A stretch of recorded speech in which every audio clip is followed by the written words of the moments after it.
Merci beaucoup. C'est Ibrahim Agassama, le directeur général des mines et de la géologie. Euh, la question que vous m'avez posée relative à la situation donc, des étudiants de Kédougou vivant à Dakar au niveau des universités concernant la gestion donc, de l'immeuble est une question pertinente. Je tiens tout simplement à préciser que il fut un moment pour la gestion optimale et transparente donc, des immeubles. Il y avait l'administration minière qui a été impliquée.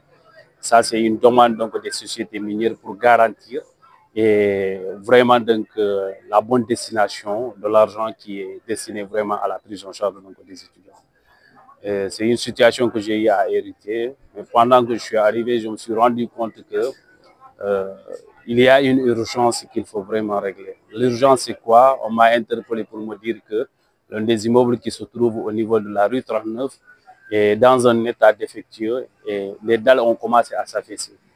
J'ai eu à organiser donc, dans la zone avec quelques responsables une visite pour m'enquérir donc, de la situation. Effectivement, il se trouve que l'immeuble est dans une situation vraiment insécuritaire. Il fallait à tout prix trouver vraiment un nouveau local. Et c'est là où j'ai instruit à ce qu'on trouve un nouveau local, un nouveau immeuble, ce qui a été fait non loin donc de la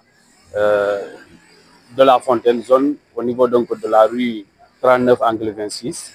Le nouveau immeuble a été trouvé là-bas moyennant 4 500 000 par mois.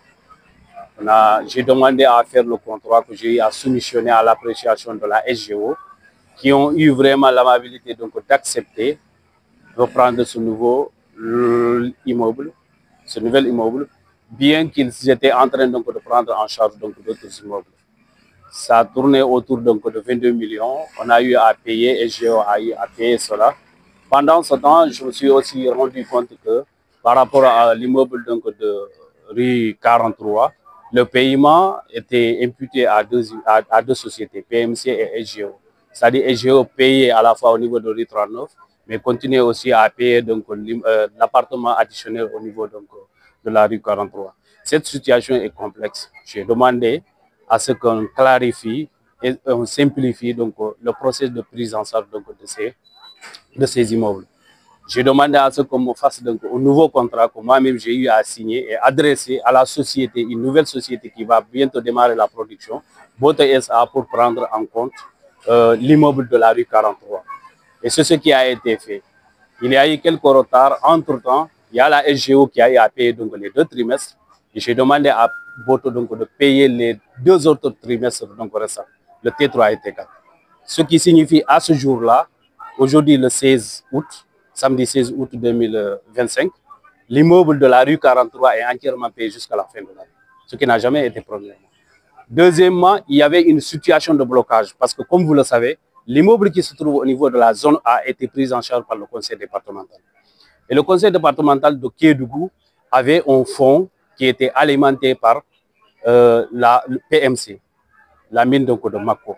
Et il se trouve que ce fonds-là a été considéré comme étant le FADL. Le FADL est légalement encadré par la loi au niveau donc, du code minier parce que c'est le fonds de développement, le fonds d'appui et de développement aux collectivités donc, locales.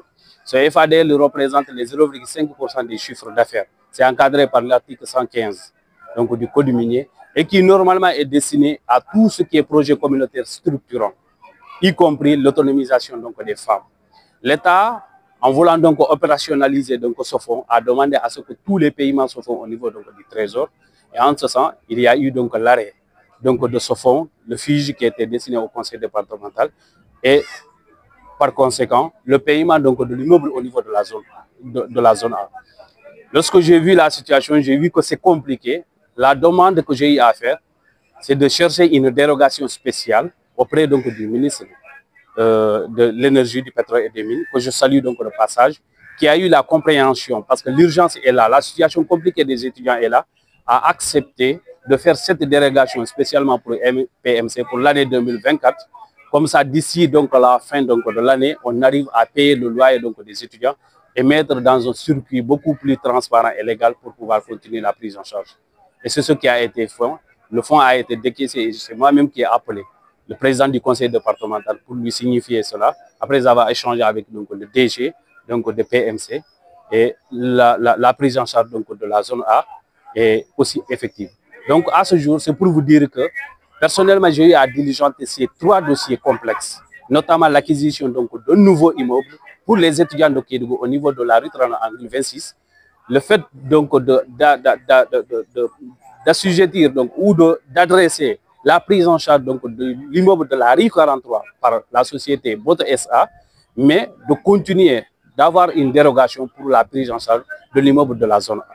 Maintenant, là où se trouve la situation, les étudiants veulent qu'avant de le déménager au niveau du nouveau immeuble, il faut équiper. Sauf que c'est quelque chose qui n'est pas au niveau donc, du contrat. Et moi, en tant que responsable donc, de l'administration minière, garant donc, de ces contrats, tout ce qui ne figure pas au niveau du contrat, je ne peux pas en faire donc, une intervention directe. Et par là, j'ai eu la compréhension de prendre le bilan qu'on m'a soumis, de faire une lettre moi-même, de l'adresser au directeur général donc, de SGO, de Sable de la Gold Mine Operation, Aziz, qui a reçu donc, le courrier, mais il y avait donc il n'y avait pas toutes les informations concernant donc, la somme. Et c'est ce qui a un peu retardé à ce niveau. Encore une fois, ça ne fait pas partie du contrat.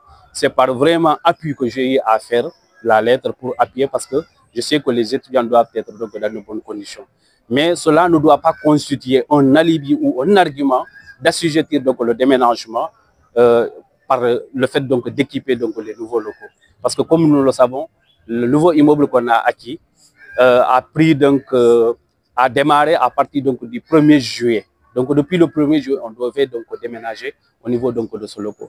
Après l'acquisition du matériel, on peut vraiment procéder à l'installation. Donc encore une fois, aujourd'hui il est urgent et j'ai appelé donc le responsable, le président, pour qu'on quitte l'immeuble de la rue 39 parce qu'on est à 8 mois sans paiement. On est à 8 mois, on a fait l'acquisition du nouveau immeuble, on est à 8 mois. Et ces 8 mois, je serai obligé d'intervenir encore pour demander aux sociétés minières d'avoir l'appui et l'indulgence et la grâce de pouvoir faire ce paiement-là. Et ce n'est que récemment que moi-même, j'ai compris que, parce qu'on m'a alerté, un responsable m'a appelé pour me dire que depuis tout ce temps, on n'a pas payé au niveau de la rue 39, alors qu'on devait libérer les lieux. J'ai dit pour moi, on a déjà libéré les lieux. J'ai appelé le président, il m'a fait comprendre que ça n'a pas été payé. Donc c'est une situation compliquée qu'il faut à l'urgence prendre en charge. Et la prise en charge, d'abord, c'est de déménager, parce que les universités ont fermé, c'est de déménager au niveau du nouveau immeuble en attendant la réception du matériel, selon le degré d'appui de la SGO. Et à partir de là, on équipe les lieux, on trouvera une solution pour pouvoir prendre en charge les arriérés au niveau de l'immeuble de la rue 39. Effectivement, vous avez parfaitement raison parce que moi, je pense bien que la visite que j'ai à faire sur les lieux, ça date de 3 mois, 3 mois ou 4 mois, c'est depuis le début de l'année. Et à l'époque, l'instruction que j'avais eu à donner, c'est de tout faire pour qu'on libère les lieux. Qu'ils trouvent même de l'espace au niveau de la rue 43 et au niveau de la zone A, amener les étudiants à ce niveau-là. Parce que moi, j'ai été vraiment surpris d'apprendre que jusqu'à présent, les gens continuent à habiter les lieux. Et on peut avoir des situations désastreuses à tout moment. Parce que quand un immeuble les dalles commencent à s'effondrer, il faut vraiment libérer les lieux. Ça dépendra de leur choix. Comme je l'ai dit, l'administration minière accompagne. Et je suis garant de l'accompagnement aujourd'hui. Et c'est moi qui est en train de signer tous les contrats. Mais s'ils conditionnent le déménagement par rapport à la réception du matériel, sachant qu'il n'y a pas un contrat qui oblige les sociétés à faire cela, c'est dans le cadre de la RSE que j'appuie, parce qu'il faut que les gens soient dans de très bonnes conditions. Mais à mon humble avis, on ne doit pas assujettir le déménagement à l'équipement du nouveau immeuble. Parce que le débat qui était animé dans le passé, c'est de dire qu'on n'a pas un nouveau immeuble. Et j'ai tout fait jusqu'à qu'on ait un nouveau immeuble. Il y a des matelas. Je pense bien qu'on est en période de vacances. Les universités ont fermé. Actuellement, plein d'étudiants se trouvent à Dakar au niveau des immeubles. Ils ont déjà fini les études. Pourquoi ne pas demander à ce que tout le monde se retourne, on libère les lieux, on équipe le nouveau immeuble avant l'ouverture prochaine.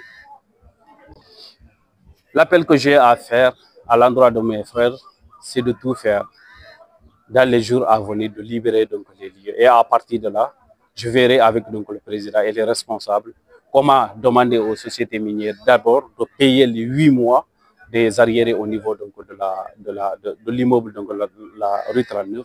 Et on va continuer également à dialoguer avec donc, les responsables donc, de société, BOTSA et d'autres, pour pouvoir équiper donc, le nouveau immeuble et d'autres mêmes immeubles. Merci beaucoup.